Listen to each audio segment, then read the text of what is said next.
ہم اپنے نظام شمسی کے اب اس سیارے پر جا رہے ہیں جس کے بارے میں سائنسدانوں کا خیال ہے کہ کبھی وہاں زندگی بھی موجود ہوا کرتی تھی۔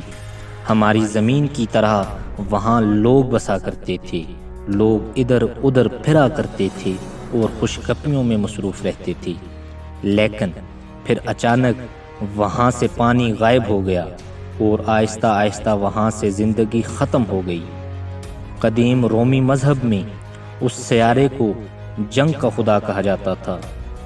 ہم بات کر رہے ہیں اپنے نظام شمسی کے اس سیارے کی جسے سرخ سیارہ کہا جاتا ہے۔ میں ہوں بلال نصیر اور دیکھو جانو کی دی یونیورس سیریز میں ہم آپ کو یہی سب بتائیں گے۔ ہم بات کر رہے ہیں اپنے نظام شمسی کے سرخ سیارے یعنی مارس مریخ کی۔ نظام شمسی میں سورج سے فاصلے کے لحاظ سے چوتھا اور عطارد کے بعد دوسرا سب سے چھوٹا سیارہ ہے۔ مریخ کا سرخ رنگ اس کی سطح پر آئرن آکسائڈ کی کثرت کی وجہ سے ہے۔ مریخ ایک زمین کی طرح کا سیارہ ہے جو زمین کی نسبت ہلکا کرۂ ہوائی یا ایٹماسفیئر رکھتا ہے۔ اس کی سطح پر زمین کے چاند کی طرح شہاب ثاقب یا کسی دوسرے جسم کے ٹکرانے سے بننے والے گڑھے موجود ہیں، اور اس کی سطح پر زمین کی طرح وادیاں اور صحرا بھی موجود ہیں۔ زمین کی طرح اس کے قطبین پر بھی برف جمی رہتی ہے۔ مریخ کا محوری گردش کا دورانیہ اور موسموں کی گردش زمین جیسی ہے، اور زمین کی طرح اس کا محور بھی جھکا ہوا ہے جو موسموں کے تغیر کا باعث بنتا ہے۔ مریخ پر ایک بہت بڑا آتش فشاں پہاڑ ہے۔ یہ پہاڑ نظام شمسی کے سیاروں پر اب تک دریافت ہونے والے پہاڑوں میں سب سے بڑا پہاڑ ہے، اور اس پر ایک بہت بڑی وادی ہے۔ یہ وادی نظام شمسی کے سیاروں پر اب تک دریافت ہونے والی وادیوں میں سب سے بڑی وادی ہے۔ مریخ کے شمالی کرہ میں ایک ہموار طاس جسے جغرافیہ یا بوریالس طاس کہتے ہیں، یہ طاس مریخ کے 40% رقبے کو گھیرے ہوئے ہے، اور یہ خیال کیا جاتا ہے کہ یہ کسی سماوی جسم جیسا کہ شہاب ثاقب کے ٹکرانے سے بنا ہے۔ مریخ کے 2 چاند ہیں جنہیں فوبز اور دیومس کہتے ہیں۔ یہ چاند چھوٹے اور بے ترتیب شکل کے ہیں۔ ان کے بارے میں یہ بھی قیاس کیا جاتا ہے کہ یہ چھوٹے سیارچے ہو سکتے ہیں جنہیں مریخ کی کشش ثقل نے پکڑ لیا ہو، جس کی وجہ سے یہ مریخ کے گرد گھوم رہے ہیں۔ مریخ کے جنوبی قطب پر برف کی اتنی مقدار موجود ہے کہ اگر یہ برف پگھل کر پانی میں تبدیل ہو جائے تو یہ 11 میٹر 36 فٹ کی گہرائی تک پورے مریخ کی سطح کو گھیر لے گا۔ نومبر 2016 میں ناسا نے مریخ کے ایتھوپیا پلانیٹیا نامی علاقے میں بڑی مقدار میں زیر زمین برف دریافت کی۔ اس کے پانی کے حجم کا اندازہ جھیل سپیریئر کے پانی کے برابر لگایا گیا۔ مریخ کو زمین سے عام انسانی آنکھ سے دیکھا جا سکتا ہے۔ اب ہم مریخ کی گردش اور اس کا مدار دیکھ لیتے ہیں۔ مریخ کا سورج سے اوسط فاصلہ 230 ملین کلومیٹر ہے، اور اس کی سورج کے گرد مداروی گردش کا دورانیہ 687 زمینی دنوں کے برابر ہے۔ مریخ کا شمسی دن زمین کے شمسی دن سے تھوڑا زیادہ ہوتا ہے، یعنی مریخ کا ایک شمسی دن 24 گھنٹے 39 منٹ اور 35 سیکنڈ کا ہے، جبکہ زمین کا ایک شمسی دن 23 گھنٹے 56 منٹ اور 4 سیکنڈ کا ہے۔ مریخ کا ایک شمسی سال زمین کے 1.88 سال کے برابر ہے، یعنی مریخ کا ایک سال زمین کے 1 سال اور 320 دن اور 18 گھنٹوں کے برابر ہے۔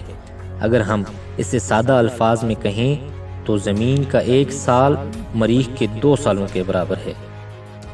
مریخ کا محوری جھکاؤ 25.19 ڈگری ہے، جو زمین کے محوری جھکاؤ جیسا ہے، جس کی وجہ سے مریخ پر موسم زمین جیسے ہیں، لیکن ان موسموں کا دورانیہ تقریباً دگنا ہے، کیونکہ ان موسموں کی تبدیلی زمین کے موسموں کی طرح ہے، لیکن وہاں پر 1 سال 2 سال کے برابر ہے، تو اس لیے وہاں پر موسم بھی طویل ہوتے ہیں۔ اس کے بعد ہم مریخ کی تاریخ دیکھ لیتے ہیں۔ مریخ پرانے زمانوں سے سرخ سیارے کے نام سے مشہور ہے، کیونکہ اس کی سطح سرخی مائل ہے۔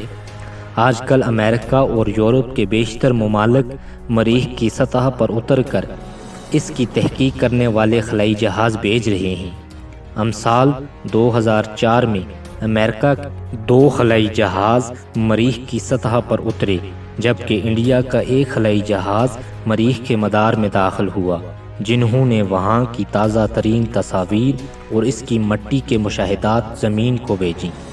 اس تحقیق کا مقصد مریخ میں پانی اور زندگی کے آثار ڈھونڈنا ہے، کیونکہ اکثر سائنسدانوں کا خیال ہے کہ مریخ پر کسی زمانے میں زندگی موجود تھی۔ اس پر تحقیق اب یہی ہو رہی ہے کہ اگر اس پر زندگی موجود تھی تو زندگی ناپید کیوں ہوئی؟ یورپ کے ممالک نے بھی اپنی تحقیق خلائی جہاز مریخ پر بھیجے، مگر وہ اس کی سطح پر اترنے سے پہلے ہی تباہ ہو گئی۔ امریکہ میں اب اس بات پر بحث ہو رہی ہے کہ آیا مریخ میں کسی انسان کو بھیجا جائے یا نہیں۔ اب ہم مریخ کی کشش ثقل یا گریویٹیشنل فورس دیکھ لیتے ہیں۔ مریخ کے 2 چاند ہیں جو باقی چاندوں کی طرح گول نہیں بلکہ بڑے بڑے پتھر ہیں، جنہیں ایسٹرائڈز کہا جاتا ہے۔ یہ بڑے پتھر کسی زمانے میں مریخ اور مشتری کے درمیان واقع ایسٹرائڈ بیلٹ سے الگ ہو گئے تھے اور مریخ کی کشش ثقل میں آ کر اس کے گرد چکر کاٹنا شروع کر دیے تھے۔ اب ہم مریخ کا اندرونی ڈھانچہ دیکھ لیتے ہیں۔ سائنسدانوں کا کہنا ہے کہ وہ اب مریخ کے اندرونی ڈھانچے کا مکمل تعین کرنے میں کامیاب ہو چکے ہیں۔ سائنسدانوں نے خلائی جہاز انسائٹ سے حاصل ہونے والی معلومات پر مریخ کے اندرونی ڈھانچے کی مکمل شکل تیار کر لی ہے۔ انسائٹ خلائی جہاز سن 2019 سے مریخ پر آنے والے زلزلوں کو ریکارڈ کر رہا ہے۔ اس تحقیق سے پتہ چلا ہے کہ مریخ کی بیرونی پرت یا کریسٹ کی موٹائی 24 سے 72 کلومیٹر، جو اندازوں سے کم ہے، لیکن سب سے اہم دریافت مریخ کے اندرونی پرت یا کور سے متعلق ہے، جس کا نصف قطر 1830 کلومیٹر ہے۔ یہ پہلا موقع ہے کہ سائنسدان زمین کے علاوہ کسی اور سیارے کے اندرونی ڈھانچے کا تعین کر سکے ہیں۔ چاند کی اندرونی ساخت کا بھی پتہ چلایا گیا ہے، لیکن مریخ کا نصف قطر 3390 کلومیٹر ہے، جو چاند سے بہت زیادہ ہے۔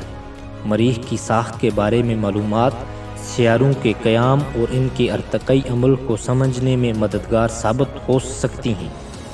خلائی جہاز انسائٹ نے مریخ کی اندرونی ساخت کو سمجھنے کے لیے بھی وہی طریقہ اپنایا ہے جو زمین پر ماہرین ارضیات اپناتے ہیں، یعنی زلزلوں کے سگنلز کو سمجھ کر زمین کے اندر رونما ہونے والی تبدیلیوں کا تعین کیا جاتا ہے۔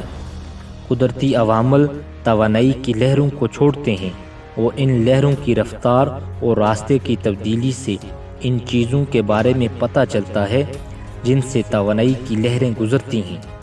ناسا نے زلزلے ناپنے کے لیے جس نظام کا استعمال کیا، اس نے پچھلے 2 برسوں میں سینکڑوں زلزلوں کو محسوس کیا، جو سرخ سیارے کی اندرونی ساخت کو سمجھنے کے لیے کافی ہیں۔ مریخ کی وہ سطح جہاں خلائی جہاز موجود ہے، وہاں مریخ کی بیرونی پرت کا تعین 20 سے 39 کلومیٹر کیا گیا ہے، لیکن سب سے دلچسپ معلومات مریخ پر زلزلوں کے سگنلز کی ہے، جو تقریباً 1560 کلومیٹر گہرائی سے واپس لوٹتی ہے اور یہ مائع شکل میں ہے۔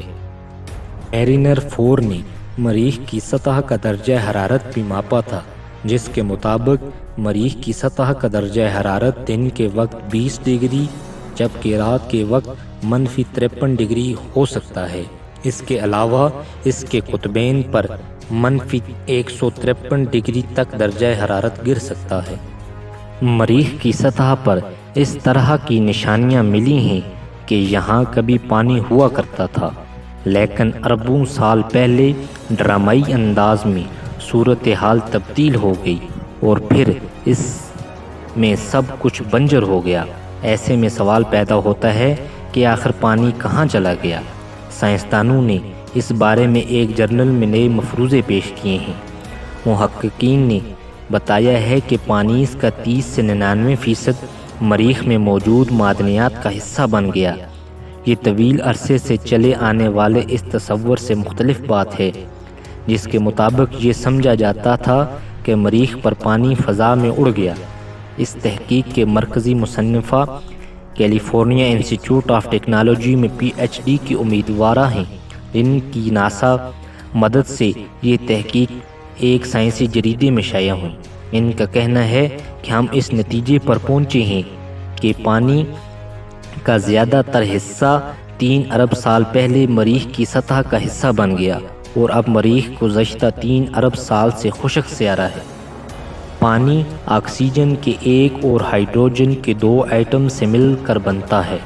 ہائیڈروجن کی ایک شکل ڈیوٹریم مریخ پر موجود ہے، جس سے یہاں پانی کے ضیاع کا ایک اندازہ ہوتا ہے۔ محققین کا کہنا ہے کہ پانی کا زیادہ تر حصہ سیارے سے کہیں نہیں گیا، بلکہ ایسی مختلف معدنیات میں گھپ گیا ہے جو پانی کو اپنے وجود کے لیے حصہ بناتے ہیں، جیسا کہ کلیز اور سلفیٹ وغیرہ۔